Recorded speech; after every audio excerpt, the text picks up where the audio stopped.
Pai, em nome de Jesus, Senhor, queremos te agradecer por esse culto. Senhor, queremos te agradecer por a oportunidade de estarmos diante de Ti, celebrando a Tua presença, celebrando o Teu amor, celebrando a vida, celebrando a comunhão. Pai, em nome de Jesus, pedimos agora que o Teu Espírito Santo venha sobre nós, trazendo entendimento, discernimento, Senhor, sobre nossa vida, sobre a nossa casa. Senhor, que em nome de Jesus, aquele que não pôde estar aqui, que de uma forma sobrenatural, que o Teu amor alcance, vá de encontro a essa pessoa, Senhor. Pai, em nome de Jesus, entregamos essa igreja em Tuas mãos, Senhor, para a honra e glória do Teu nome. Amém. Amém. Glória a Deus, igreja. Você pode abrir sua Bíblia em Êxodo 19.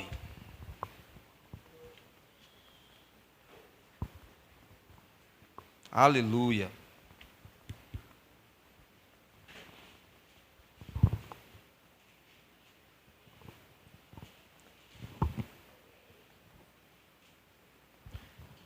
Êxodo 19, nós vamos ler o versículo 5 e o 6. Amém?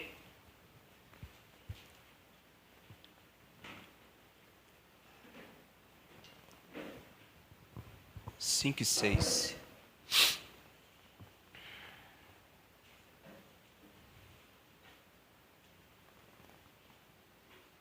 Êxodo 19, 5 e 6, diz assim: Agora, se me obedecerem fielmente e guardarem a minha aliança, vocês serão o meu tesouro pessoal entre todas as nações. Embora toda a terra seja minha, vocês serão para mim um reino de sacerdotes e uma nação santa. Essas são as palavras que você dirá aos outros israelitas. Amém? Pode se assentar. Nós não vamos muito aprofundar nesse texto de Êxodo 19 hoje, mas é o nosso ponto de partida, digamos assim, que é o nosso trilho para a nossa mensagem de hoje. O Senhor, quando tira o povo do Egito, pelo deserto, Ele manda que Moisés diga algo ao povo. Fala assim, Deus diz ao povo assim, olha, vocês são meus agora, e vocês serão uma nação de sacerdotes. Serão para mim um tesouro pessoal. Então, sobre esse sacerdócio hoje, que nós vamos conversar. Você fala assim, mas, poxa vida, será que é um assunto tão relevante? Você vai crer que sim, no final. Porque hoje, algo que Deus tem colocado no meu coração é a dificuldade, às vezes nossa e às vezes do crente hoje, de uma forma geral, é no pós-aceitar Jesus. Eu estou percebendo que o mundo hoje está tão de cabeça para baixo, o mundo hoje está tão esquisito, o mundo hoje está tão sujo, que até a pessoa mais longe de Deus, ela está desesperada querendo alguma coisa, querendo Deus, e as pessoas estão buscando a Deus, e algumas pessoas estão aceitando Jesus, a igreja do Senhor tem avançado, tem crescido, mas a minha dificuldade é entender as pessoas no pós aceitar Jesus, e na verdade muitas das vezes é isso que acontece, é no pós. As pessoas estão aceitando Jesus e a gente não sabe, e agora? O que a gente faz? Digamos assim, de uma forma, um exemplo para a gente entender. O pastor fez o apelo, você veio, aceitou Jesus, você voltou ali, marcou o dia do batismo, batizou, e parece que daí agora em diante a gente está um pouco perdido. E Deus chama nós, nesse tempo, para a gente ser sacerdotes, gente. Deus chama nós para esse tempo, para a gente ser uma nação de sacerdotes. E ser sacerdote não é um compromisso simples, não é um compromisso fácil. Na verdade, andar com Deus nunca foi um compromisso simples, nunca foi fácil, nunca foi moda, nunca foi de oba-oba. Jesus disse para aquele que quer ser discípulo dele, antes de você ser, Jesus usa uma espécie de uma parábola, uma comparação. Olha, se você, essa torre que você está querendo construir, olha se você consegue completar ela até o final, senão não comece nem o alicerce dela. Senão as pessoas vão rir de você. Então, ou seja, se é para ser, tem que ser direito. É isso que o Senhor quer para a gente nesses últimos tempos. A gente seja uma nação de sacerdote. Você seja um sacerdote. Nós somos sacerdotes. Na verdade, é um tema da reforma protestante, sabia? No período da Igreja Católica, Apostólica Romana, havia aquela ideia do clero e do resto do povo. Então parece, a Bíblia era acessada por um grupo de pessoas, só por padres, só por monges, e ficava, parece, o clero e os plebeus. E naquela época era uma época muito difícil, que as pessoas eram muito distantes de Deus. Após a Reforma Protestante, um dos temas muito abordado foi: todos nós somos sacerdotes. Independente se exercemos um ofício na casa de Deus, no altar de Deus, ou não. Você é um sacerdote na sua casa, você é um sacerdote lá no seu trabalho. Então, para a gente começar a contextualizar e a gente começar a entender sobre essa figura de sacerdote, a gente tem que começar lá atrás.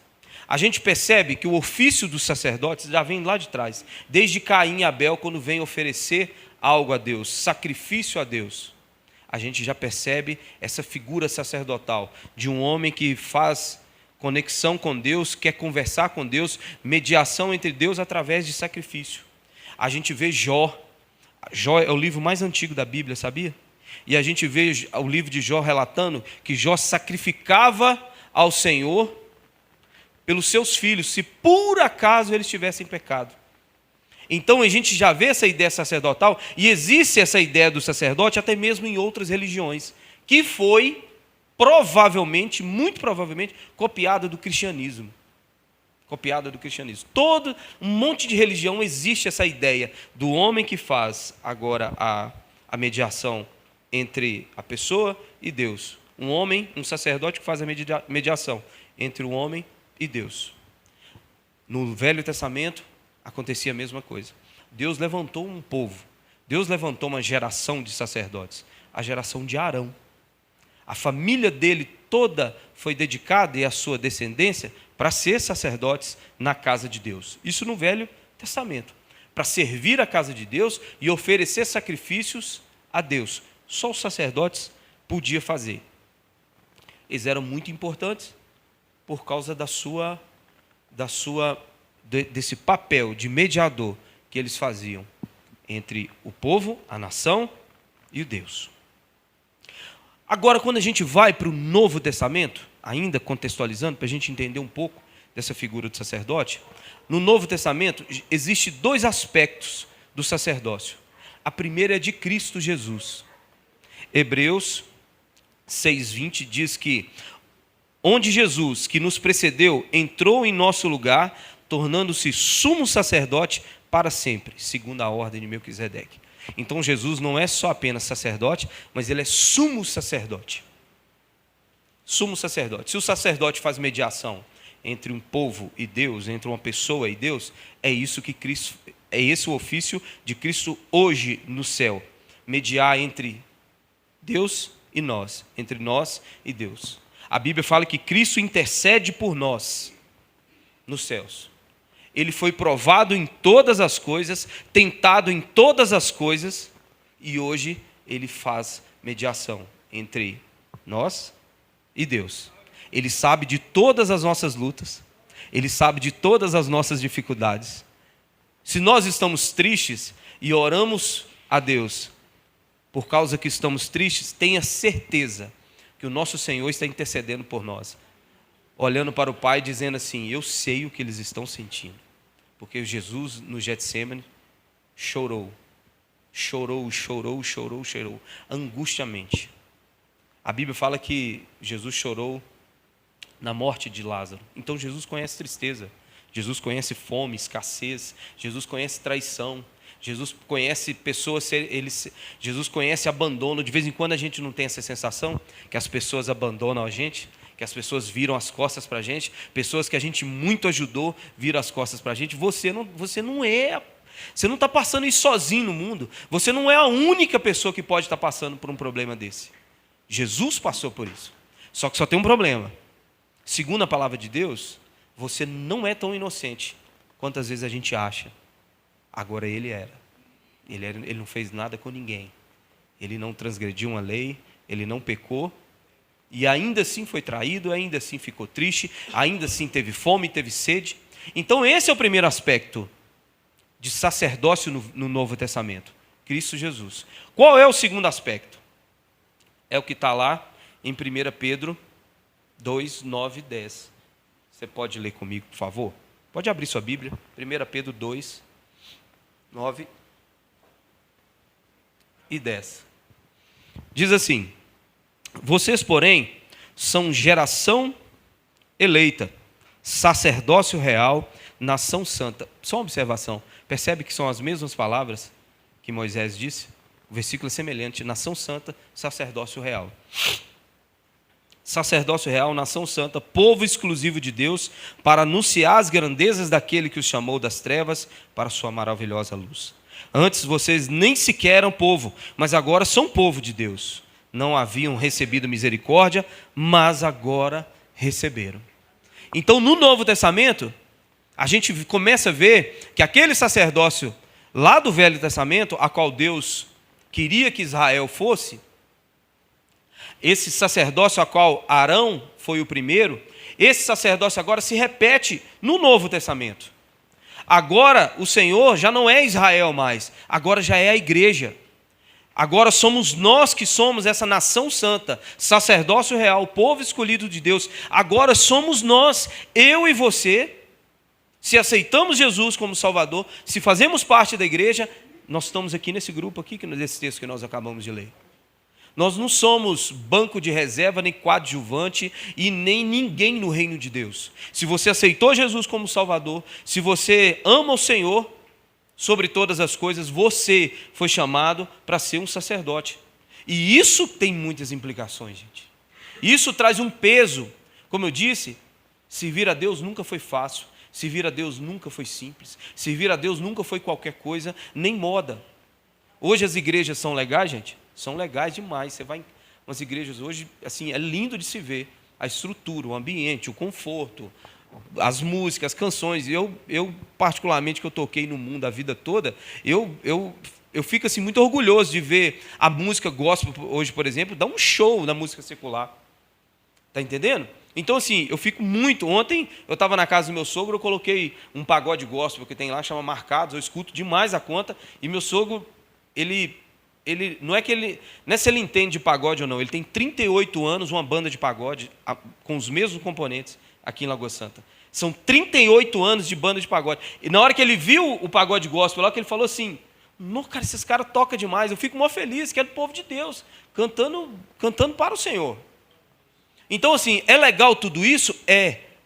Mas se a gente fazer parte da igreja de verdade, não só frequentar cultos, a gente fazer parte da igreja tem muitas implicações. Tem muitas implicações a qual Deus nos convida para a gente viver essa vida séria, gente. Viver uma vida de sacerdócio. Aí você fala assim: ah, pastor, você está falando isso porque o senhor é pastor, o senhor vive a vida toda. Não.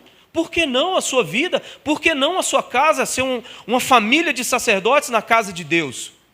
Ah, pastor, mas nós não temos chamado no altar de servir a casa de Deus. Seja um sacerdote. Para você ser esse sacerdote, não precisa você ser esse sacerdote no altar pregando. Você pode ser na sua casa, anunciando as grandezas do Senhor, como o texto que a gente leu.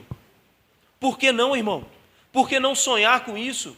Você, sua família, seu marido, sua esposa, seus filhos ser uma nação de sacerdotes, ser uma família sacerdotal na casa de Deus, ser uma família sacerdotal, ser luz, sal para a Lagoa Santa, para o bairro Aeronautas, para a sua rua, para a sua casa. Eu não sei aonde você quer chegar. Se até os confins da terra, ou só sua família já está bom. Mas por que não, senhor? Por que desacreditar numa promessa dessa para a nossa vida? Por que achar que a nossa vida vai ser sempre em vir à igreja, ouvir a palavra de Deus, achar legal, se emocionar, mas não achar que nada disso é para você e viver sua vida como se aquilo que foi anunciado, pregado sobre as Escrituras é para um grupo de pessoas específico? Deus não tem filhos prediletos. É para mim, é para você, é para a nossa família. É para a sua casa, é para a minha casa. Deus chama a gente para ser essa família de sacerdotes, essa nação de sacerdotes. A gente precisa entender isso. Mas existem características para esse sacerdote, para esse sacerdócio.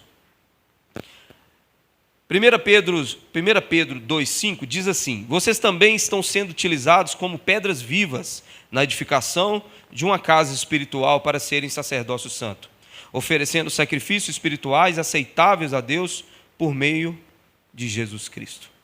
O texto que a gente leu na parte A diz assim, vocês também estão sendo utilizados como pedras vivas na edificação da casa espiritual para serem sacerdócio santo.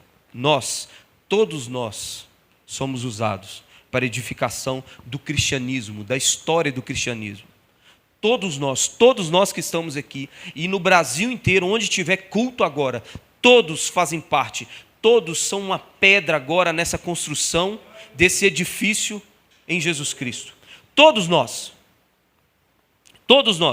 dessa casa espiritual. Todos nós somos chamados para ser sacerdote, segundo nesse sentido. Fazer parte da igreja. Todos nós, como sacerdotes, fomos chamados para fazer parte da vida da igreja, para a construção da igreja, para a construção da história da igreja. A igreja como denominal, como missão ágape, e igreja como a igreja invisível de Deus. Todos nós fomos chamados para fazer parte dessa igreja. Não de modo passivo, mas de modo ativo. A igreja de Deus precisa de muita gente trabalhando. Jesus olhou para os discípulos e falou, olha, a seara é grande, tem muita coisa para fazer, mas os ceifeiros são poucos. Você acha que mudou o cenário nos dias de hoje?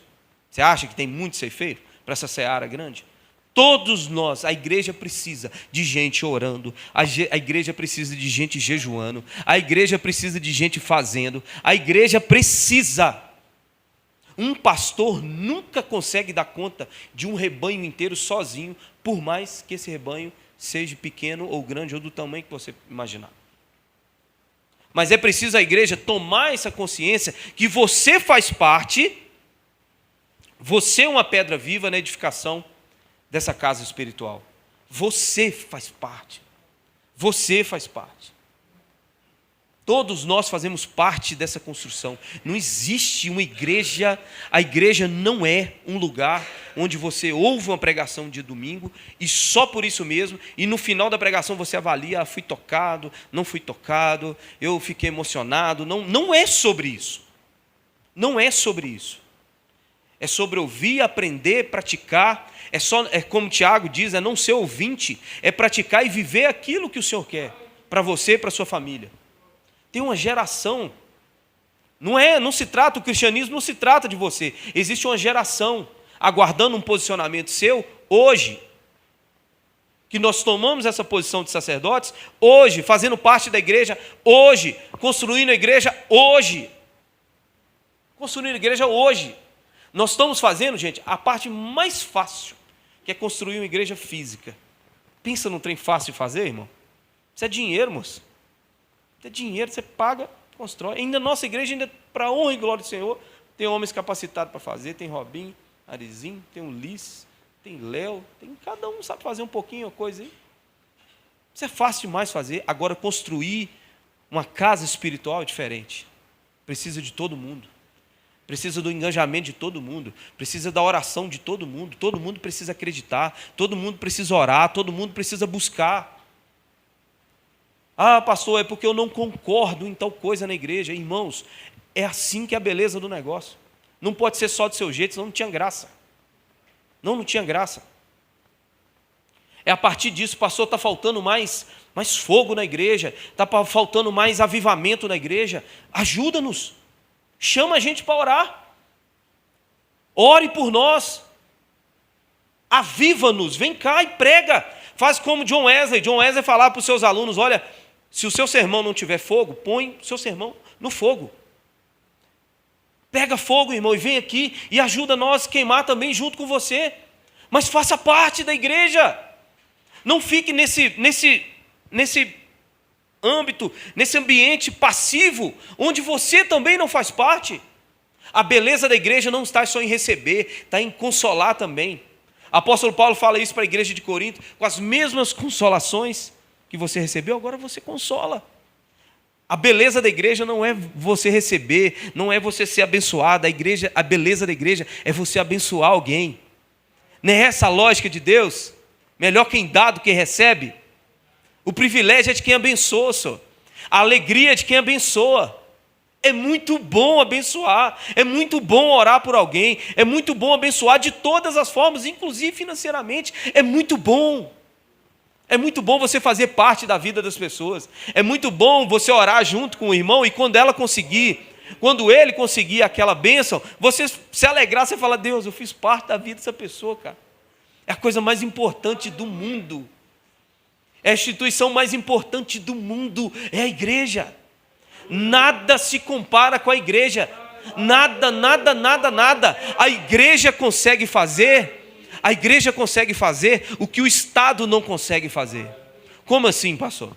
O Estado consegue determinar, legislar uma lei chamada Maria da Penha. É bom, mas ela não consegue transformar o coração do homem. Ela só consegue uma medida protetiva para o homem ficar a 100 metros de distância. É bom, gente? Estou criticando? Lógico que não. É muito bom, isso é uma vitória, isso é uma conquista como sociedade. Mas ela não consegue ir aonde o evangelho ministrado pela igreja não faz. Ela consegue ir. A igreja consegue ir aonde o evangelho pode ir, aonde o evangelho arranca o coração de pedra e coloca um coração de carne. Coloca um homem agressor, um homem que matava, um homem que batia, um homem que agredia psicologicamente, fisicamente. Agora, como um homem que às vezes a gente olha para o homem assim, fala assim: meu Deus, isso que era um homem brabo? Às vezes até o jeito de andar do homem mudou, porque Deus transformou tanto, mudou tanto, mudou tanto. Mas sabe aonde esse evangelho é ministrado? Sabe por quem? Por vocês. O texto que a gente leu lá não diz isso? Povo exclusivo de Deus para anunciar as grandezas daquele que o chamou. Quem anuncia a grandeza de Deus é a igreja. É a nação santa, é o sacerdócio real, é o povo de Deus, não é o mundo, não. Nós temos a mensagem mais poderosa do mundo. A igreja de Deus está com a mensagem mais poderosa do mundo, o evangelho. Segundo Paulo, o evangelho é poder de Deus. Poder de Deus, o poder de Deus está nas suas mãos aí, ó, em forma digital ou física, através da sua Bíblia. É isso que muda o homem, é isso que salva o homem. Ou nossa vida é só aqui, gente? Ou nossa vida é só aqui? Existe um lugar esperando a gente, ou a eternidade do lado de Deus, ou no inferno. Agora, as palavras que estão aqui, de vidas eternas, pode mudar o homem, pode transformar e levar o homem à salvação. Mas são sacerdotes que levam essa palavra. Não é a Anitta, não é a Ludmilla, não são os atores da Globo com seus stories. É o povo de Deus. São os crentes fiéis. Durante toda a história foi assim. Não foi uma elite. Nunca foi elite. Nunca foi famosos. Sempre foi o povo de Deus. Simples, pregando o evangelho, anunciando a palavra de Deus. Isso que veio trazendo o evangelho de gerações e gerações, estamos aqui hoje. Segunda característica, oferecendo, seguindo ainda 1 Pedro 2, oferecendo sacrifícios espirituais aceitáveis a Deus por meio de Jesus Cristo. Uma segunda característica desse sacerdócio é oferecer sua vida no altar. O sacerdote, ele não apenas fazia, mas ele era para Deus. Paulo repete o mesmo padrão em Romanos 12:1, quando ele diz: portanto, irmãos, rogo pela misericórdia de Deus que se ofereçam em sacrifício vivo, santo e agradável a Deus. Este é o culto racional. Então o sacerdote, além de ele fazer parte, ele é o próprio sacrifício. Ele entrega a sua vida como sacrifício.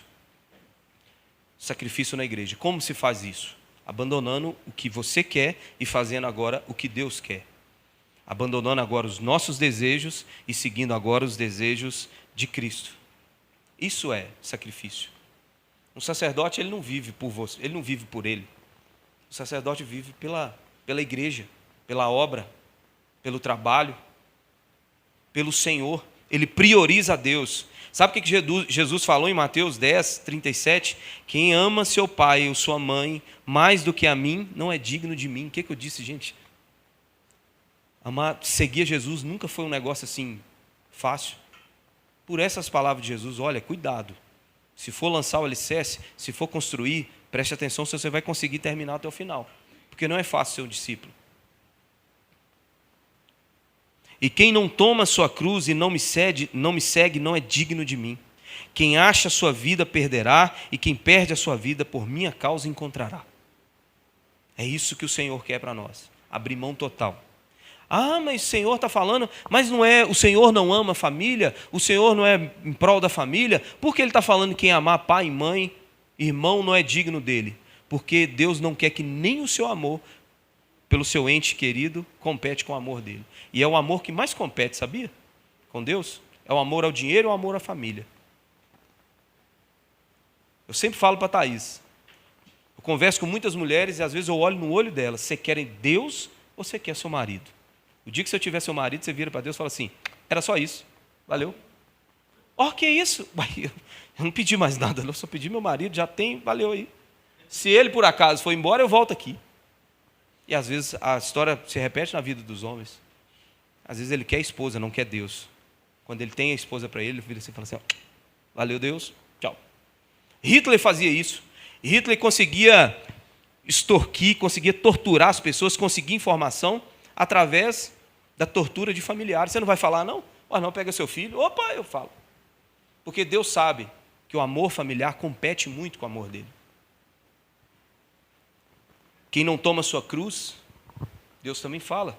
Jesus fala, olha, o amor dos familiares, o amor a você mesmo, não pode competir com o meu amor. Ageu 1, 3, 4, traz uma noção muito boa sobre o sacerdócio. Diz assim, por isso a palavra do Senhor veio novamente por meio do profeta Ageu. Acaso é tempo de vocês morarem em casa de fino acabamento? Enquanto a minha casa continua destruída. Gente, depois dá uma lida. Ageu. É só vocês pegar Mateus, vocês voltar a Malaquias, vocês voltar 2 livros para trás, vocês encontram Ageu. São 2 capítulos. Conta a história do povo de Deus no período que a Bíblia chama de pós-exílio. A Bíblia conta que o povo de Israel foi levado cativo para a Babilônia e lá eles ficaram 70 anos. E o templo foi destruído, a cidade foi destruída, os muros foram destruídos. E agora eles voltam, pós-exílio, eles voltam para Jerusalém. O rei da Pérsia na época, Dário, dá uma carta autorizando aos judeus voltarem para Israel para poder reconstruir. Chega lá, o profeta fala, olha, é para reconstruir os muros, a casa de Deus, o templo de Deus. E eles dizem assim, por acaso, é tempo de reconstruir a casa de Deus? Vamos plantar, vamos colher, vamos prosperar, vamos construir nossas casas com fino acabamento e depois vamos reconstruir o templo.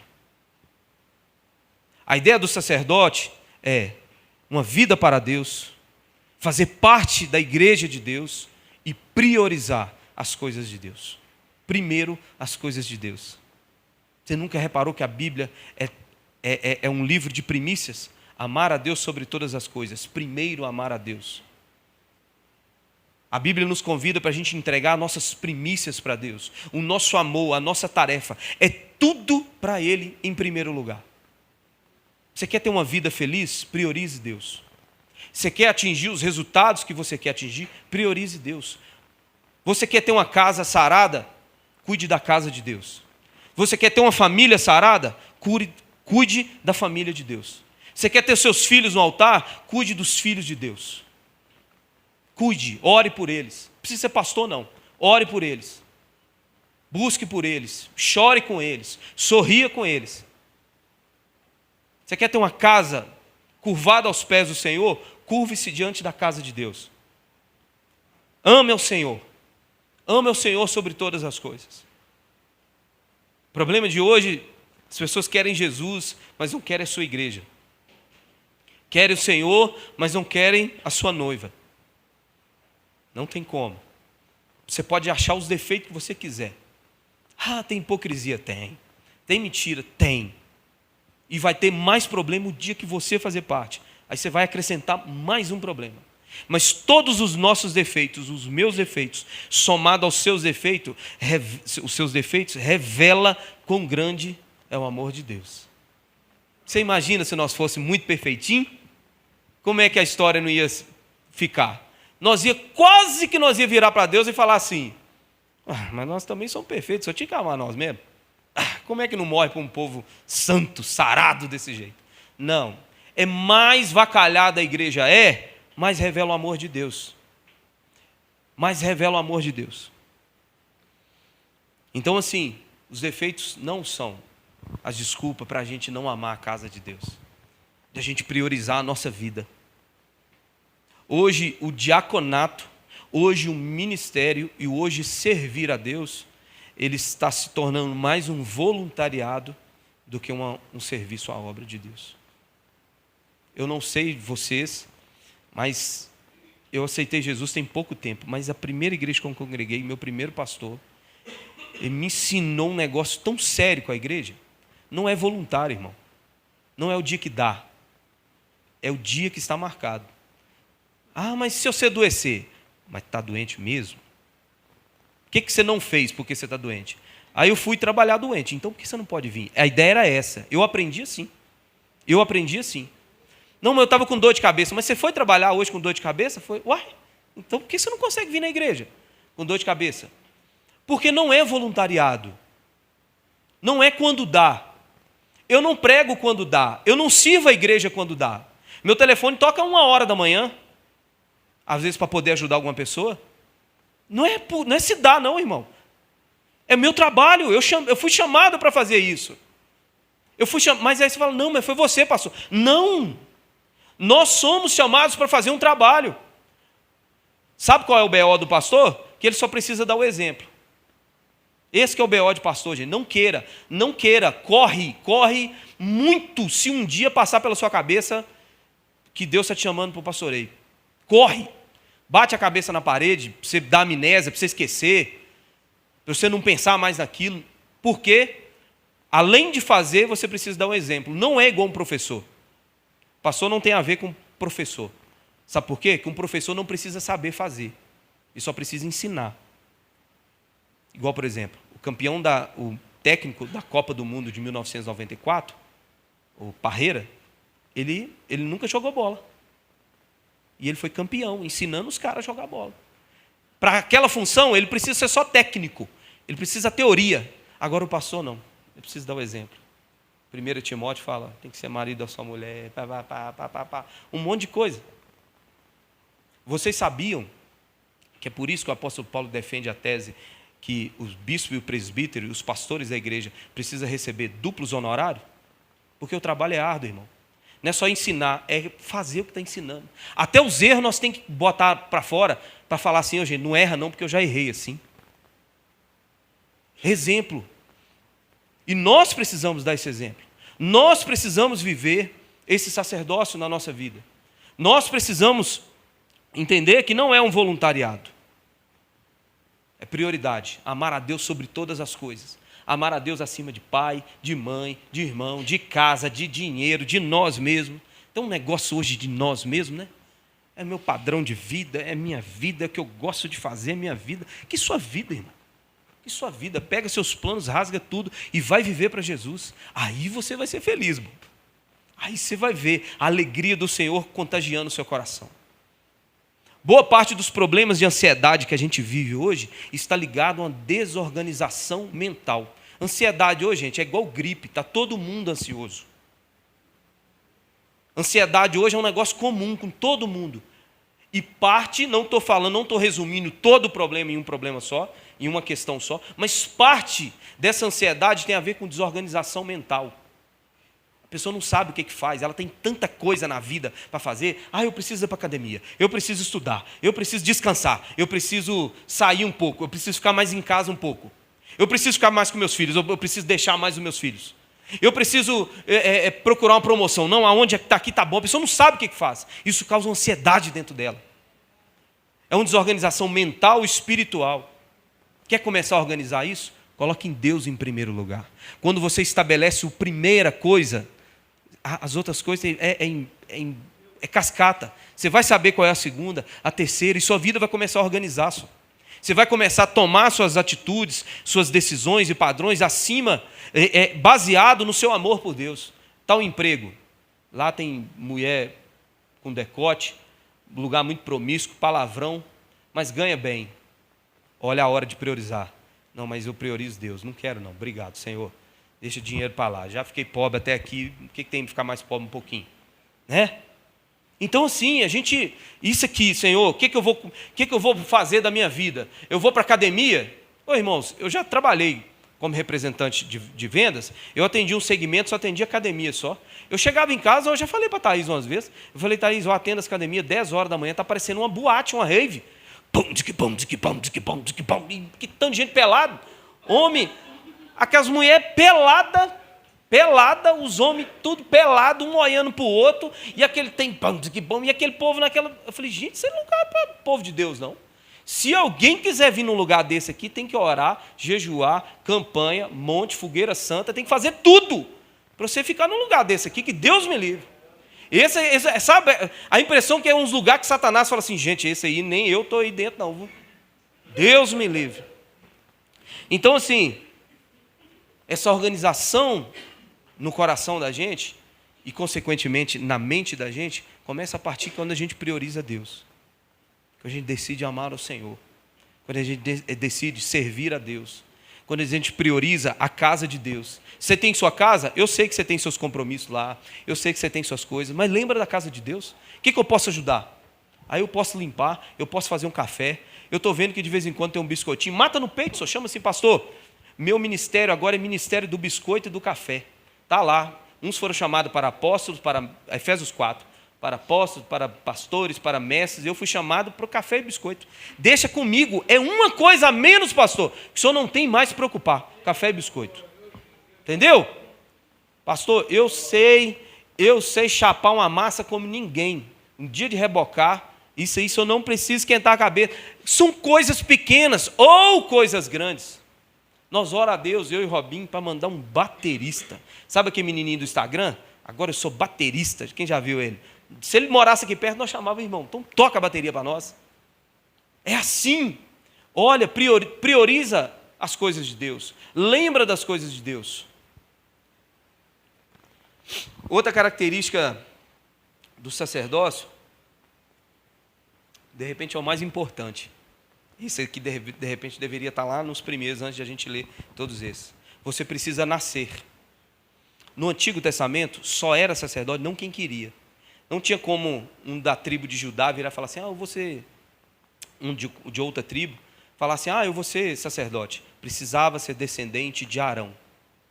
Precisava ser a descendência de Arão. A família dele foi, então você precisava nascer daquela família. No Novo Testamento, o que Jesus disse para Nicodemos? É necessário nascer de novo. Então, às vezes, nós estamos dando murro em ponta de faca, né? Às vezes nós estamos falando de sacerdócio, o que está faltando na gente, às vezes, nascer de novo. Nascer da água, nascer do Espírito. Deixar que esse fogo do Espírito Santo queime dentro de você. Deixar que você mergulhe nas águas do Espírito Santo e nasça de novo. Nascer de novo, irmão, quando a Bíblia fala nascer, não é pegar nada que é seu do velho homem, é um novo homem nascer de novo. Para ser sacerdote, é preciso nascer de novo. Então, muitas das vezes, o problema com as questões de não assumir sacerdócio não nasceu de novo. Às vezes a gente não entende. E não tem problema, irmão. De repente você está na igreja há 10 anos, lembra que eu falei que o pastor tem que falar até as coisas, até os B.O.? Quem já viu o Robinho falando que já teve na igreja, não sei quantos mil anos. No ano de 2000, não sei quantos anos para cá, que ele aceitou Jesus de verdade, que ele foi conhecer o Senhor de verdade. Está vendo que pastor é bom falar os B.O.? Que de repente isso pode te ajudar. De repente você faça uma reflexão e fala assim, eu sou crente há não sei quantos anos, e perepepê, parapapá. De repente, irmão, você está precisando nascer de novo. Você foi um simpatizante só com Jesus. E eu não estou acusando, botando o dedo na sua cara, não. Estou te chamando estou te chamando para você refletir. Estou te chamando para você pensar. De repente você fala assim, rapaz, não é que é mesmo, hein? Não é que é mesmo? Eu não lembro de Deus hora nenhuma. Eu passo 24 horas assim do dia, da hora que eu acordo, até o final sem lembrar de Deus. Tem alguma coisa errada comigo? Tem alguma coisa errada comigo? Então é preciso a gente nascer de novo. Para ser sacerdote, é preciso ser puro. Não tocar em cadáveres e também não comer alguns alimentos, entre outros, segundo Levítico 21. Quando Deus estabeleceu o sacerdócio Lá no Velho Testamento, Deus estabeleceu algumas regras. E qual eram as regras para esse sacerdócio? Está lá em Levíticos 21. Eles precisavam ser puros. E a pureza, na época, tinha a ver com alguns rituais. Não tocar em cadáver, por exemplo. Não raspar a cabeça, não raspar a barba. Não comer alguns alimentos. Tais coisas deixavam o homem, o sacerdote, impuro. Correto? Mas Jesus, no Novo Testamento, Jesus traz um novo significado para isso. Quando Jesus estava ali comendo, o pessoal falou, você não lava as mãos? Lava a mão, não lava a mão. E sobre aquelas leis cerimoniais. Jesus falou assim, olha, o que contamina o homem não é o que ele come, não é o que entra, mas o que sai da sua boca. É o que ele fala que contamina, não o que entra. Jesus traz um novo significado. Em Jesus, as leis cerimoniais já não existem mais. Lavar as mãos, tinha que fazer isso, fazer aquilo. Não tocar em cadáver, não fazer isso, né? Mas no Novo Testamento, Jesus chama os sacerdotes a ser puro pelo que sai da boca. Aí fica uma pergunta, o que tem saído da nossa boca, gente? Vamos ler aquele texto que todo mundo conhece? Está lá em Tiago 3, 9 e 12. Pode abrir sua Bíblia?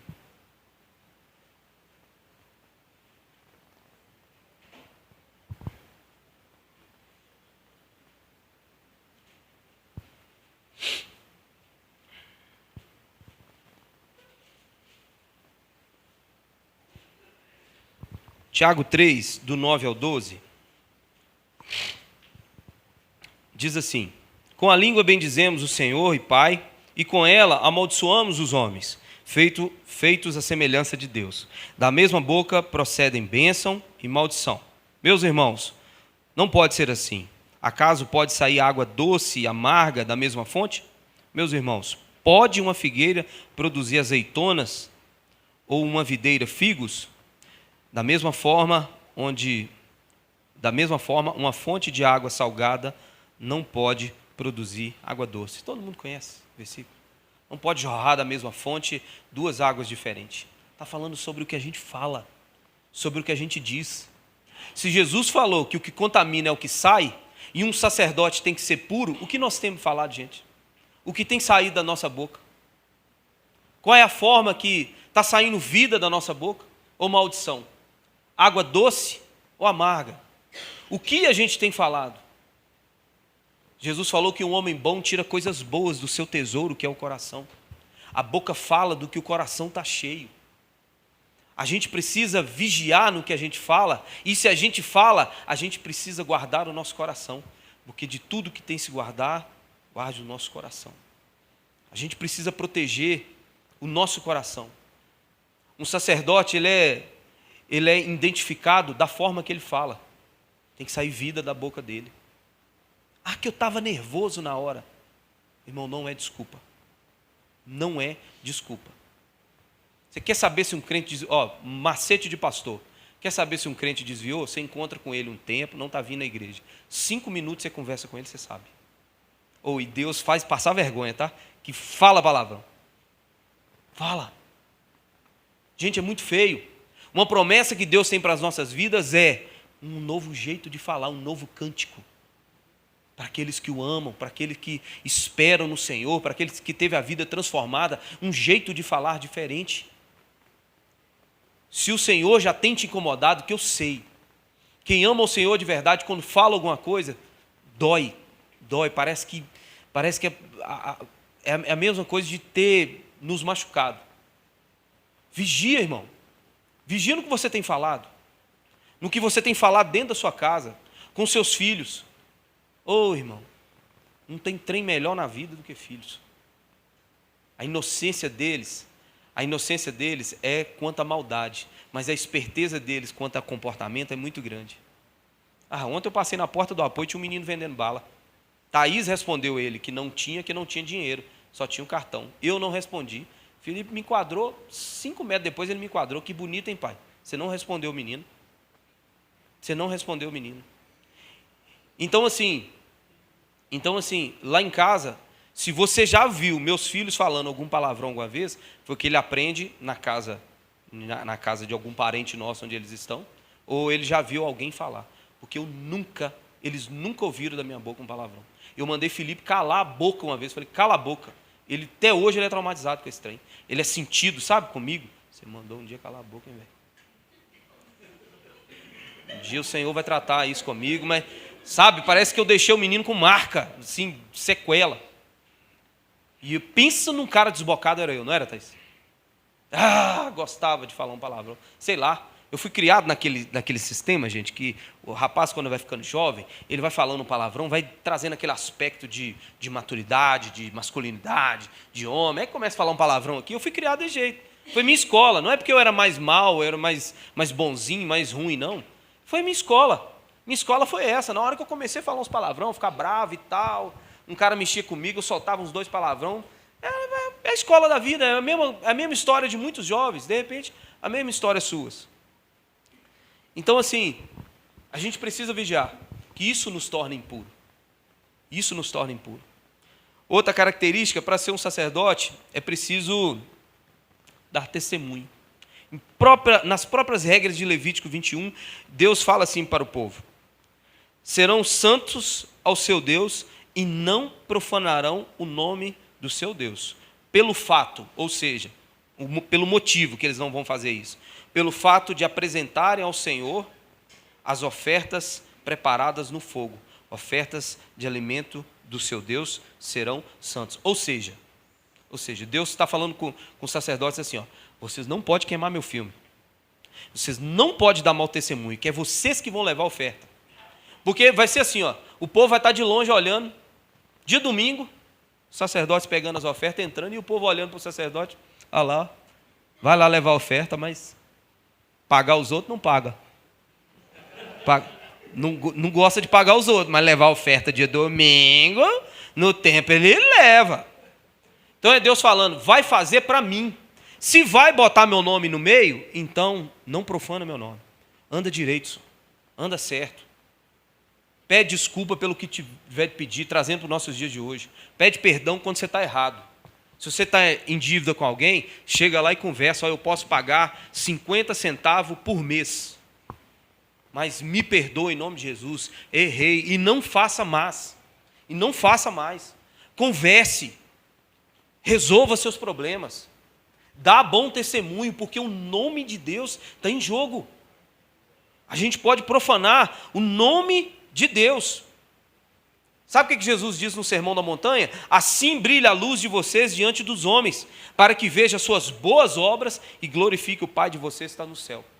Jesus falou, vocês são luz, não pode esconder a luz. Deixa a luz de você brilharem, para que eles vejam suas boas obras e glorifiquem ao Pai que está no céu. Vamos inverter o versículo?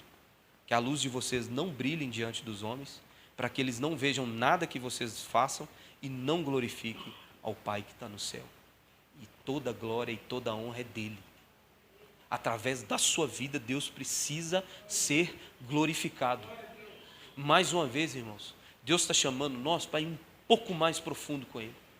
Um pouco mais de intimidade com Ele. Um pouco mais de seriedade com Ele. Você já veio até aqui, só. Você já aceitou Jesus em algum momento da sua vida lá atrás. Você já abandonou muitas práticas lá atrás. Você já não é o mesmo desde lá de trás. Deus vem mudado sua vida, transformado. Agora é hora de dar um passo. Agora é hora de dar esse passo de seriedade com Deus. Fala, Deus, chega. Chega, não quero mais brincadeira. Chega uma hora na vida, sim, gente, que a gente precisa nos posicionar. A gente precisa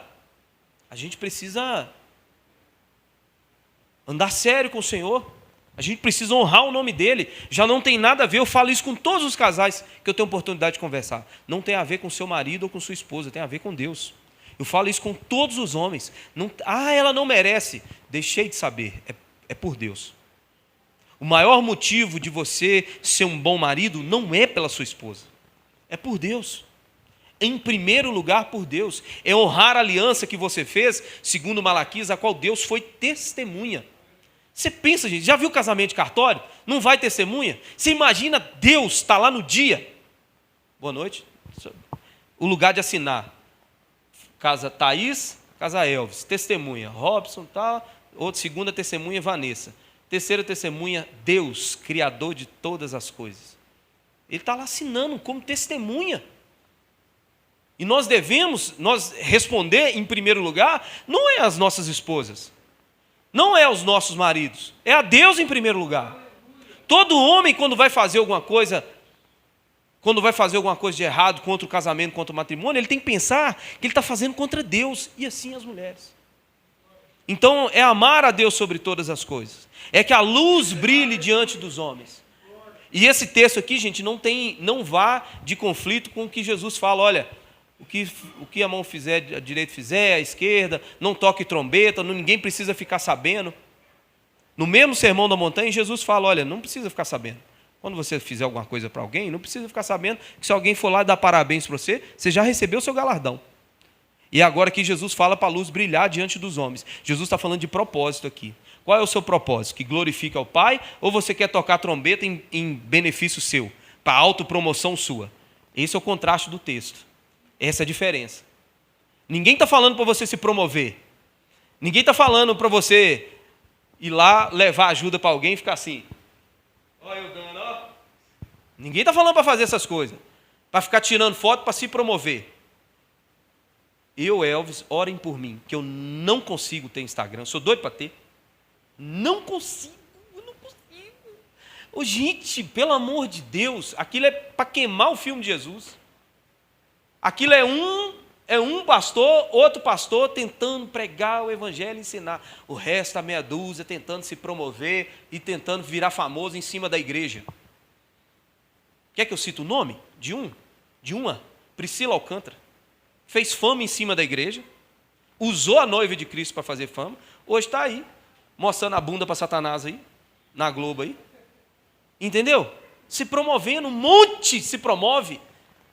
Quer usar a noiva do Senhor como votos no contexto político? Para se promover, gente. Pessoal, por isso Jesus falou, olha, cuidado, não faça essas coisas para ficar se mostrando às pessoas. Agora, precisamos glorificar o Pai que está no céu. Que a luz de vocês, a verdadeira luz, as suas obras, a sua vida, a sua família, a sua casa, o seu emprego, glorifique o Pai que está no céu. Nós somos chamados para ser um povo diferente. Diferente de tudo. Nós somos chamados para ser diferente. O jeito nosso de falar tem que ser diferente. Quando todo mundo dá chilique, quando todo mundo desespera, é um crente que tem que ser luz naquele lugar.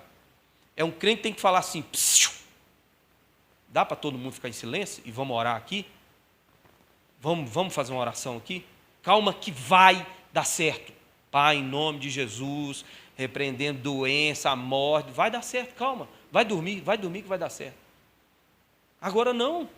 Hoje nós somos luz. A maioria, os crentes hoje é treva, gente. Só faz queimar o filme de Jesus hoje. Nós somos chamados para ser uma nação santa, um povo exclusivo de Deus, um povo que fala diferente, um povo que anda diferente, um povo que tem uma vida diferente, um povo que tem uma família diferente, um povo que tem os filhos diferentes, um povo que tem uma igreja, é um povo diferente, um povo que ama. Nós fomos chamados para isso. Não fomos chamados para ser rico. Olha, que povo próspero. Olha o carro. Que nada, só. Você foi chamado para ser um povo diferente. Se você vai ter um carro, uma casa, amém. Aí é outro departamento.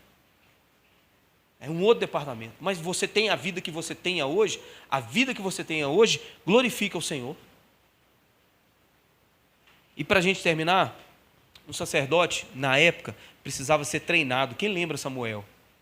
Ana consagrou Samuel, deu o filho dela, e Samuel foi criado junto com o sacerdote Eli, no templo. Foi treinado. Quem lembra quando Samuel não estava escutando a voz de Deus? Quem deu direção para ele foi quem? Eli. Foi treinado. Deus chamou ele e ele falou assim, Eli, você me chamou? Na terceira vez que ele foi lá, Eli falou com ele, olha, quando você ouvir a voz novamente, diga, eis-me aqui, Senhor. Ele foi treinado. Você, como sacerdote também, precisa ter essa consciência de treino, aprender. E aonde você aprende isso? Como você aprende isso? Como você aprende? Através da palavra de Deus. Através da Escritura. Um sacerdote precisa manusear bem a palavra do Senhor, irmão. Ele precisa se interessar pela palavra do Senhor. Ele precisa amar a palavra do Senhor. Ele Ele precisa, se por um dia ele passar sem ler a palavra do Senhor, ele precisa ficar triste. Aquilo precisa entristecer o coração dele. Não é olhar e falar assim, estou precisando dar uma lida na Bíblia. Não, é de entristecer, falar assim, meu Deus, me desculpa, Senhor. É aprender da palavra, para quando a crise, as lutas vier, você saber o que fazer.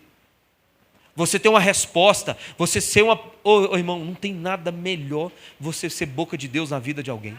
Mas você só vai ser isso o dia que você tiver uma intimidade com a palavra do Senhor.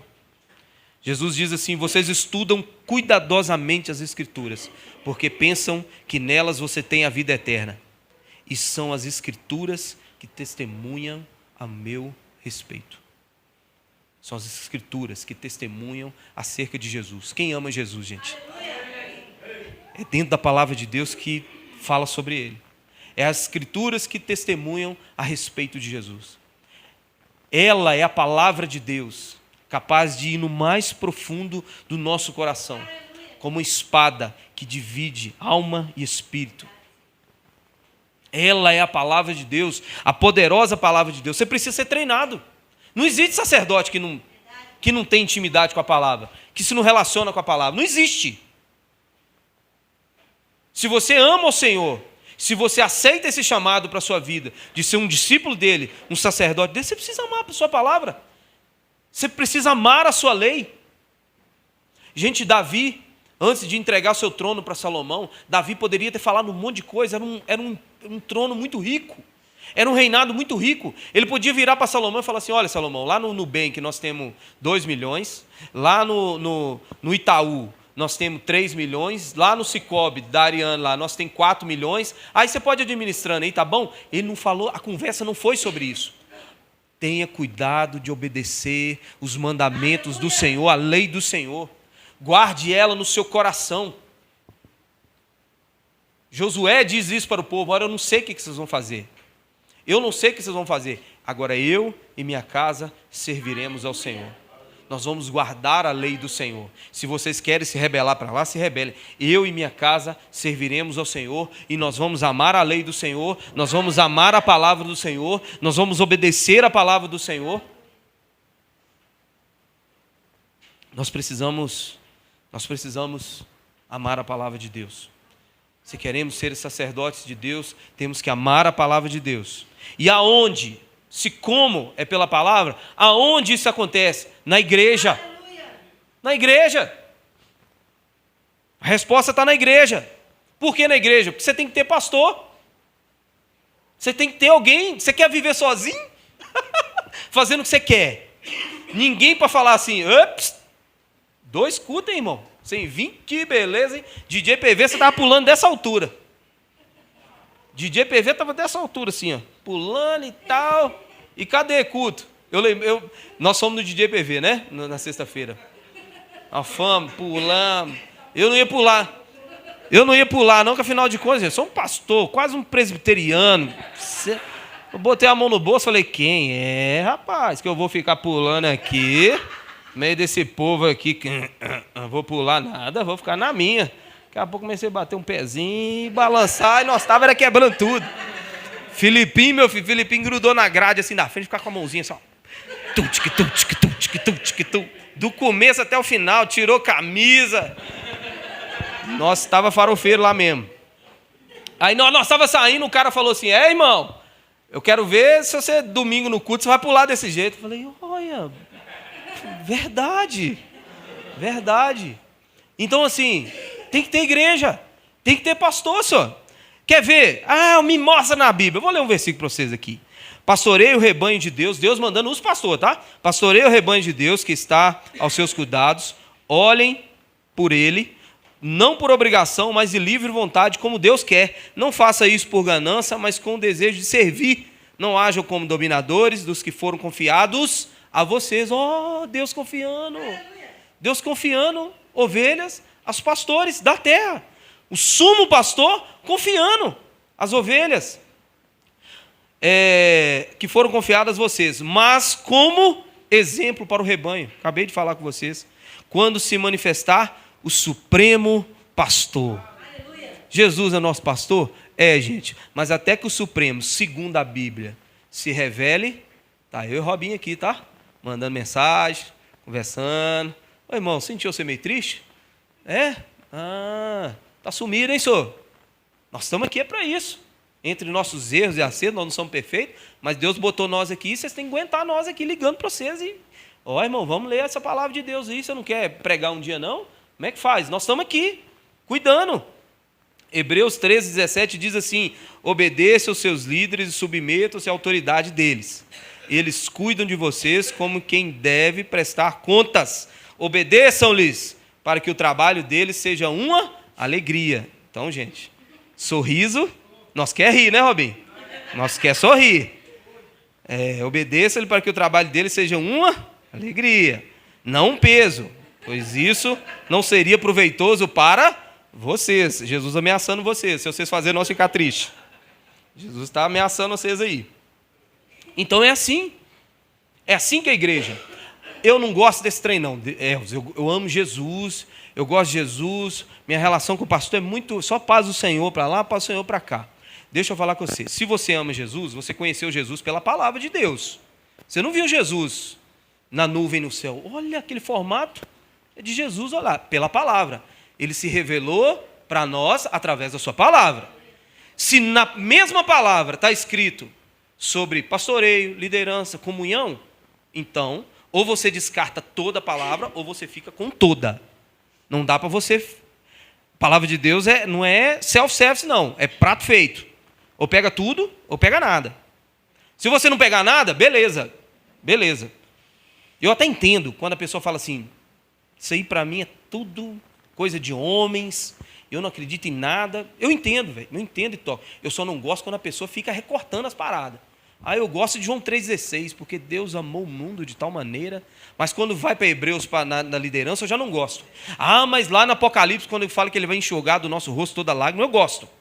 Mas aí fala quando ser discípulo, eu já não gosto. Não, ou é tudo ou nada. Ou é tudo ou nada. Eu não tenho problemas com outras religiões. Quando eu vou estudar outras religiões, como a dinâmica se dá, não tem problema. Eu só não gosto quando é as que pegam o evangelho e dão uma recortada. Fica... O evangelho segundo não sei quem. Um homem pegou e deu uma interpretada nesse negócio aqui e criou sua religião a partir disso. Ou se não, outras pessoas que não adoram ao Deus, não adoram a Jesus e usam contextos para tentar sustentar alguma narrativa. Agora aquela galera que fala assim, descarta tudo e eles têm um manual, um código deles lá, tudo bem. Um dia o Senhor vai ter misericórdia, vai encontrar eles e vai dar tudo certo, em nome de Jesus. Agora não faz raiva não, ou pega tudo ou não pega nada. É isso. Para ser um sacerdote a gente precisa ser treinado. Aonde? Na igreja. Como? Através da palavra. E outra forma, a última para a gente encerrar, através da comunhão. A igreja precisa estar junto. Juntou. Vim todo dia, aguentar todo dia. Gente, a comunhão é o negócio mais lindo do mundo, porque não tem nada mais sobrenatural do que a comunhão. Porque já tem 4 anos que nós, todo domingo, está aqui, gente. Olha que trem esquisito. Não é estranho. Não é estranho. É um negócio inexplicável. Você vem domingo, você fala assim, eu tenho que vir domingo e vem de novo. Todo domingo é legal, velho. Todo domingo tem um trem diferente. Todo domingo é uma parada diferente, todo domingo é uma história diferente, todo domingo é um sorriso diferente, todo domingo é um problema diferente, todo domingo é uma solução diferente, e nós estamos aqui até Jesus voltar. Aleluia. E Elvis, eu preciso demais de vocês, porque eu tenho a consciência da comunhão, porque eu tenho a consciência das falhas que tem em mim, emocionais, por exemplo, estão em algum de vocês. Você já reparou que às vezes a gente é meio...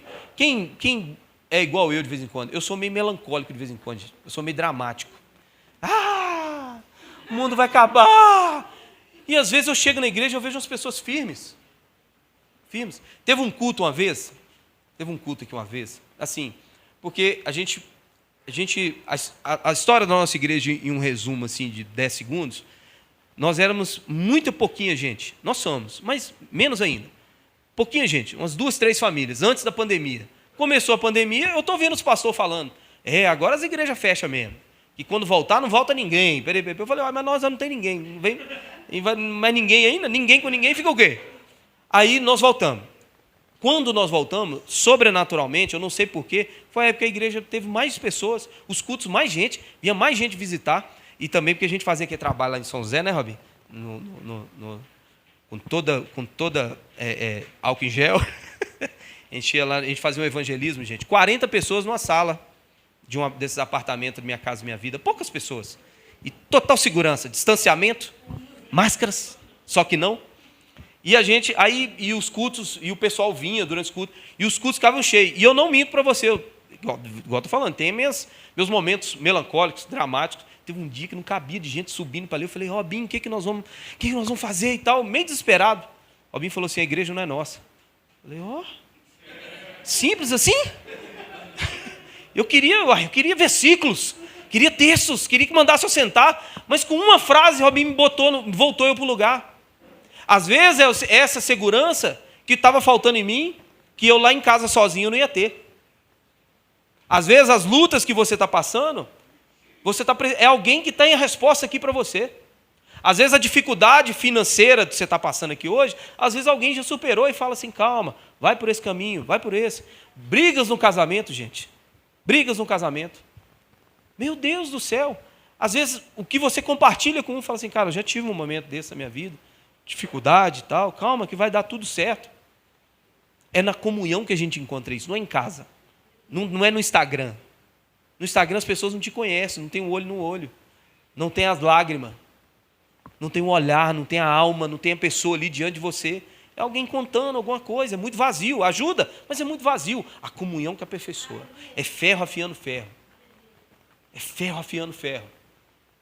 A gente precisa dar valor à comunhão. Presta atenção, as coisas que mais Satanás ataca é as que têm mais valor. Igreja, comunhão. Quer coisa que Satanás mais ataca do que isso? Porque na vida das pessoas são assim.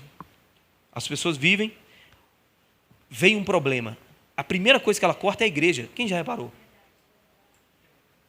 Satanás fala assim, corta a igreja, para de ir na igreja, vai, não. Para. Tanta coisa para cortar, por que a pessoa não para de tomar açaí? Por que a pessoa não para de comer? Estou passando dificuldade na vida, eu vou fazer uma dieta. E vou começar a correr na lagoa. Mas só quer cortar a igreja. Estou triste, não vou na igreja. Estou com dificuldade, não vou nem... Mas o que a igreja tem a ver com isso? Pelo amor de Deus. Entendeu? Não está triste? Eu entendo você. Eu entendo a tristeza de todo mundo, eu entendo. Eu fico triste pelas coisas, às vezes, mais bobas da fase até. Eu fico triste. Thaís faz raiva em mim. Eu falei, mas tem que ir para a igreja, o que tem a ver? O que tem a ver? Eu faço raiva na Thaís, ela vem aí, entra aí, fica dando sorriso, de vez em quando fica rindo para você, gente. Por dentro ela está assim, ó. Então, assim, a vida... Mas eu vou cortar o quê? A igreja. Eu vou parar, não estou conseguindo dormir. Beleza, eu paro de dormir, porque eu estou triste. Agora parar de vir na igreja, cortar a comunhão, sendo que é justamente aqui, eu nunca vi ninguém falar, adoeci, vou parar de ir no médico. Né? Você fica doente, você para de ir no médico. Você fica com fome, você para de comer.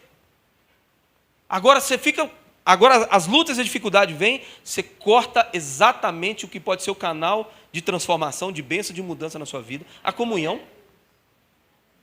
Gente, o sacerdote precisa ter comunhão, precisa amar a palavra de Deus, precisa olhar e falar assim, uai, o que é isso aqui? O que está querendo dizer isso aqui? E o cavaleiro branco, é Jesus? Ou o que é? E o milênio, Júnior, nós já estamos no milênio ou não estamos no milênio? A igreja vai ser arrebatada antes ou depois? O ladrão da cruz foi para o paraíso hoje ou Jesus estava dizendo que hoje? Era o hoje de Jesus ou era o hoje do paraíso? Entendeu, irmão? Isso é amor pela palavra. Agora, sabe o que acontece quando a gente ama? São Paulo e Flamengo hoje. Primeiro jogo da Copa do Brasil. Senta com os homens para conversar.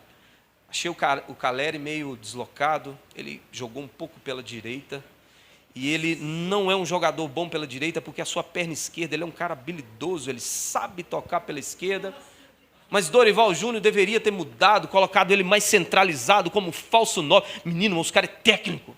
Tem hora que eu sento para conversar com os caras e falo, bicho, se esses caras tivessem essa mesma inteligência, o homem já, para outras coisas, para tecnologia, por exemplo, os homens já tinha gente em Marte lá já morando. Os caras é técnico, é porque gosta. Já viu as mulheres? Eu assisto o Esquadrão da Moda com o Thaís, na hora que chega da parte da maquiagem, gente, que complexidade! Maquiagem. Você precisa passar uma base, depois essa base é para a próxima base. E depois da base tem um outro produto que ajuda a fixar a base, para depois você começar a passar. Meu Deus! Último exemplo, nós estamos com tempo. Último exemplo, MasterChef.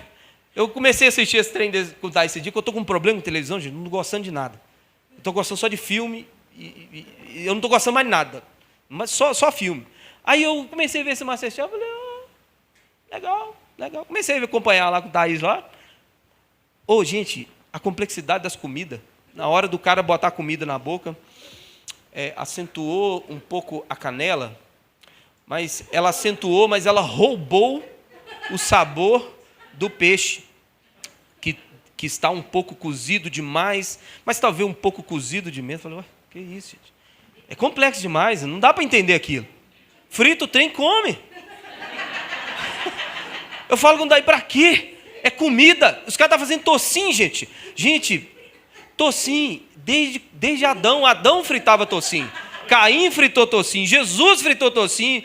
Moisés, todo mundo, os caras hoje estão querendo fazer o trem diferente. Eu falei, para quê, meu Deus? Mas sabe por quê? Resumindo, é porque eles amam demais aquilo. Aí se torna interessante, sabe? Se torna interessante quando tem amor envolvido na parada. Se torna interessante, você pensa naquilo, você consegue enxergar tudo. Tudo você consegue ver aquilo que você ama. Tudo. Então, a gente precisa ter esse mesmo amor para a palavra de Deus. Pela palavra, pela igreja, amar. Essa semana, pode ficar de pé, querido, em nome de Jesus.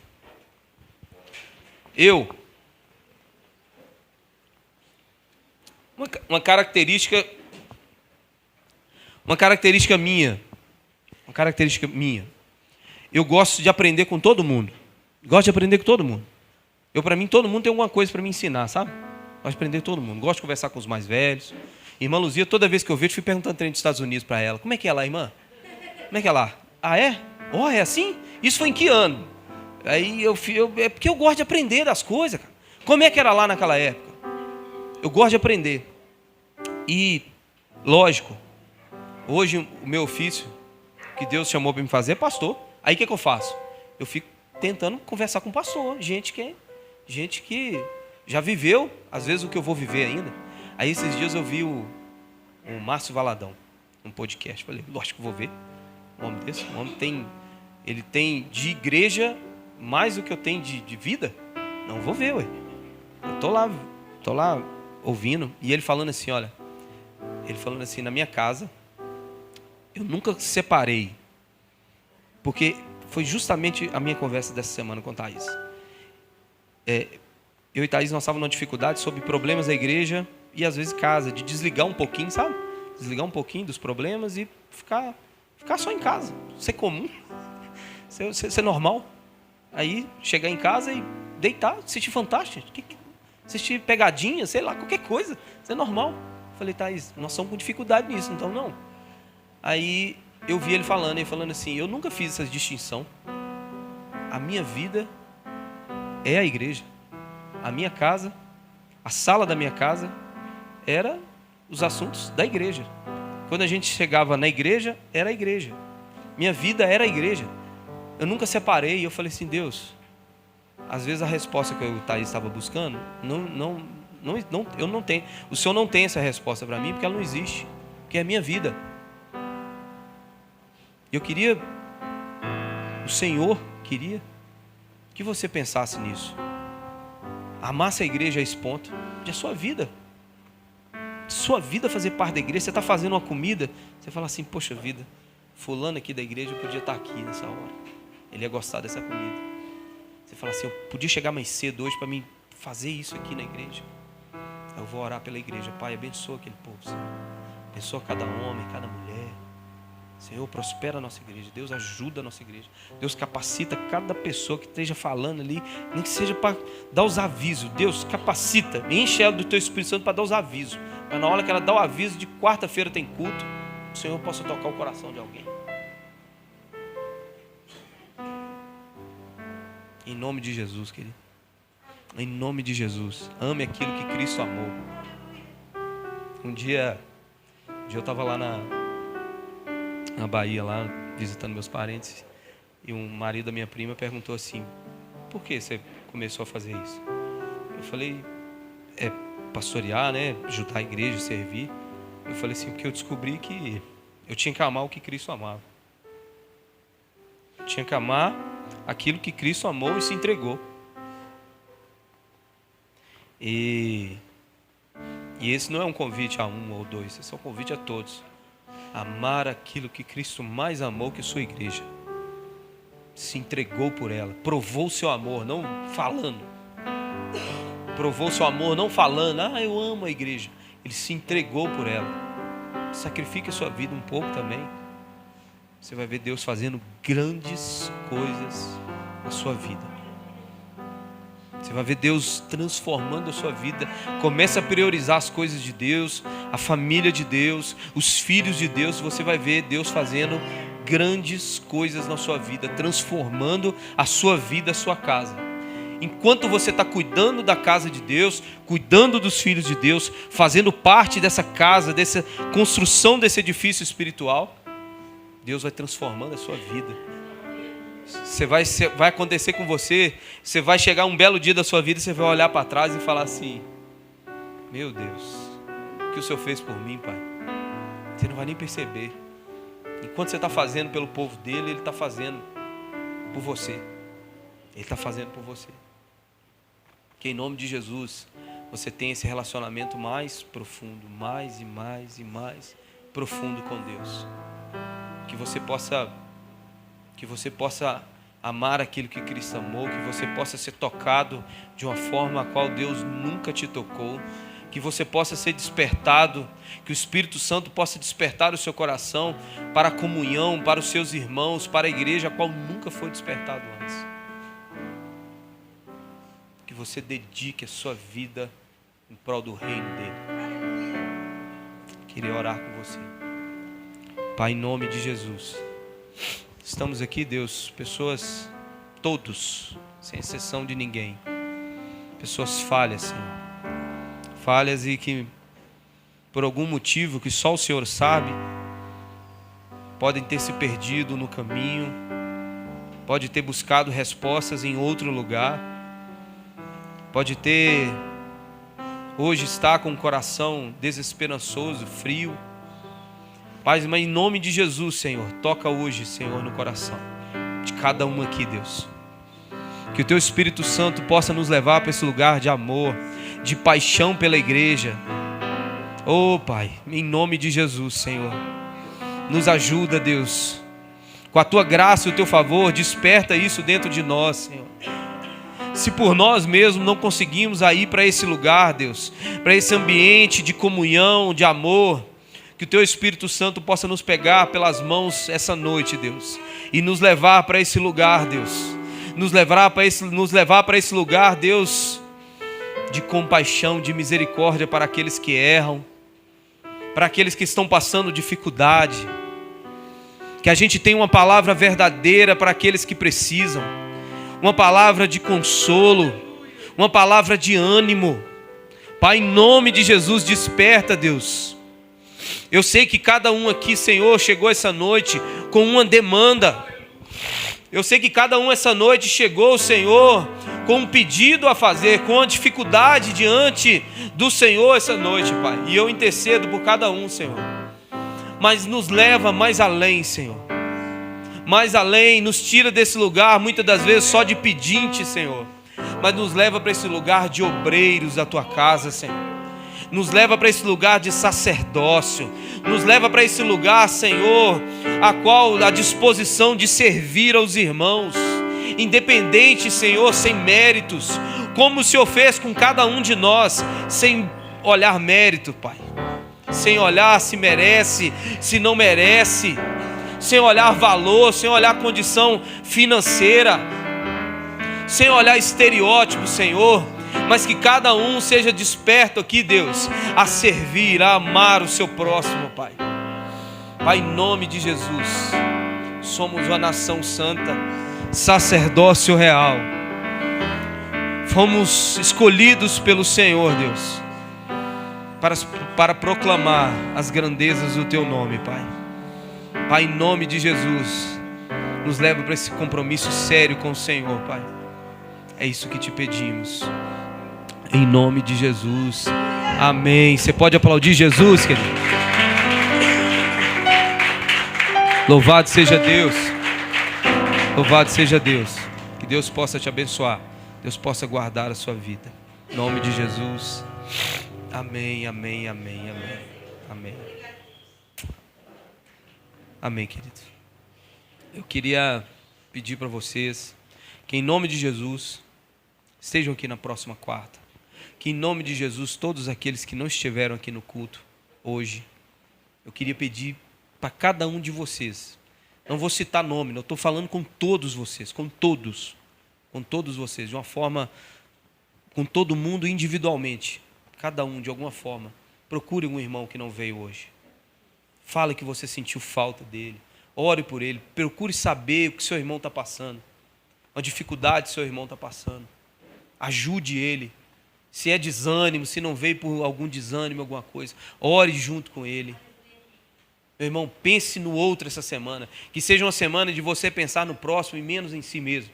Deixa Deus trabalhar. Deus sabe de todas as suas lutas, as suas dificuldades. Deus está cuidando da sua vida e da sua família. Em nome de Jesus, querido. Amém? Amém, amém, queridos. E eu queria falar com vocês sobre o Réveillon, para a gente poder ir embora para nossa casa. Nosso Réveillon, nós já estamos organizando. É outra coisa, gente, que dá um trabalho. Para você achar essa equação, não é, Dani? Né, Rose? Para a gente achar essa equação de um número que seja acessível, distância, não é fácil. Às vezes cai na inocência da gente também de deixar um pouco em cima da hora. Eu não sei o quanto vocês sabem sobre Réveillon, nós estamos no mês de setembro. Para a organização de Réveillon, isso é já em cima, entendeu? Nós estamos no mês 9, para o mês 12 nós já estamos em cima. Mas graças a Deus, ajuda do pai do Arthur, da Aline, a gente conseguiu um lugar aqui em Vespasiano. Muita luta, é muito disputado o lugar, mas o pai dele ajudou a gente. Então um lugar perto, no centro de Vespasiano, ali paralela à rua Ari Teixeira. Ali. Como é que chama a rua de sua casa, Dani? Rua João Barbosa Fonseca, ali bem no centro de Vespasiano, próximo à prefeitura. Então dá para gente ir, dá para todo mundo ir, tá? E esse ano vai ser o valor de R$100 por pessoa, tá bom? Nós temos 3 meses daqui para lá. Você pode, se você sentir à vontade, de acordo com a sua organização, você pode pagar 33,33333 esse mês, depois 33,333 novembro, depois 33,333 dezembro. Você pode para não pesar, né? Chega no final do ano, às vezes tem algumas contas para pagar, algumas coisas. Mas é importante, esse valor, gente, é assim, é a lá brasileiro, é jeitinho brasileiro para dar esse valor. Porque se você for olhar mesmo, você vai falar assim, vocês é doido? R$100 não dá não, mas vai dar. Em nome de Jesus vai dar. Entendeu? Então, mas esse esforço é para que nós como igreja estejamos lá no primeiro dia do ano. Nós começar com o pé direito, orando, clamando ao Senhor, para o Senhor guardar nossa casa, nossa família, e a gente entregar os nossos projetos na mão de Deus. Tem uma galera que gosta de fazer isso, outros não gostam. Quem falou que ia emagrecer, gente? Eu jurei de alma e espírito. Eu amaldiçoei a Coca-Cola. Falei, Deus, eu amaldiçoe esse líquido. Não bebo isso nunca mais. Irmão, não consegui. Falei que ia emagrecer. Moço. Emagrecer é o que eu mais lembro. Eu jurei, falei assim, essa blusa ano que vem vai abotoar. Que eu não sei se vocês lembram, eu estava com uma blusa assim, de malha e uma por cima de abotoar. Parece que ela abotoava, mas não abotoava. Eu falei assim, ela vai abotoar ano que vem. Satanás, você está repreendida, bata em retirada. Demônio do refrigerante e do sanduíche. Mas não deu. Mas esse ano, se você quiser prometer de novo, eu vou prometer. Nós temos fé, irmão. Nós temos fé, ué. nós temos fé. O cair é do homem, o levantar é de Deus. Nós estamos de pé para a glória do Senhor, nós vamos emagrecer. E nós vamos estar lá entregando nossos planos para o Senhor, em nome de Jesus, tá? E assim, todos nós vamos estar, em nome de Jesus. A não ser que você dê uma desculpa muito boa. Vou viajar, vou trabalhar, vou fazer alguma coisa. Agora, negócio de dinheiro, não vem com história não, que nós dá um jeito. Nós explode um caixa eletrônico, eu estou brincando. Mas nós dá um jeito, irmão, nós dá um jeito. Amém? Amém. Vou ficar de pé para te orar. A gente ir embora? Eu ia falar rapidinho, vocês sentaram? Amém. Vamos orar para a gente poder ir embora? Feche seus olhos, vamos orar. Que bom, Deus, que o Alex está aqui, Pai. Te louvamos, ó Pai, pela vida dele, ó Pai, em nome de Jesus. Te agradecemos por cada pessoa que entrou nesse portão para dentro, Senhor. Ó Pai, como o Senhor bem sabe, essa igreja pertence ao Senhor e nós sabemos disso, que somos propriedade exclusiva do Senhor, sacerdócio santo, assim como foi anunciado aqui nesse altar. Pai, em nome de Jesus Cristo, permita que tenhamos uma semana em Tua presença. Pai, nos ajude, nos dê força, Pai. Deus, em nome de Jesus, entregamos cada criança, cada família representada aqui nesse altar, meu Deus. Pai, em nome de Jesus Cristo, que o Senhor seja conosco. Repreendemos, ó Pai, essas doenças que têm aparecido aí durante esses dias, Pai. Pai, em nome do Senhor Jesus, nos dê sabedoria para continuar cuidando uns dos outros. Que nós realmente possamos exercer a unidade cristã aqui nesse lugar, aqui nessa terra, Pai, em nome de Jesus. Deus, eu te agradeço pela Tua vida em nós. Eu te agradeço, Deus, pelo Teu cuidado em nós. Obrigado por tudo que o Senhor tem feito e por tudo aquilo que o Senhor ainda vai fazer. Pai, nós te agradecemos em nome de Jesus. Estenda as suas mãos, que o amor de Deus, que a paz do nosso Senhor e Salvador Jesus Cristo e que as doces consolações do Espírito Santo sejam com todos. Você crê, diz amém? E gente, para casa, Pai, que o Senhor vos abençoe em nome de Jesus. Amém.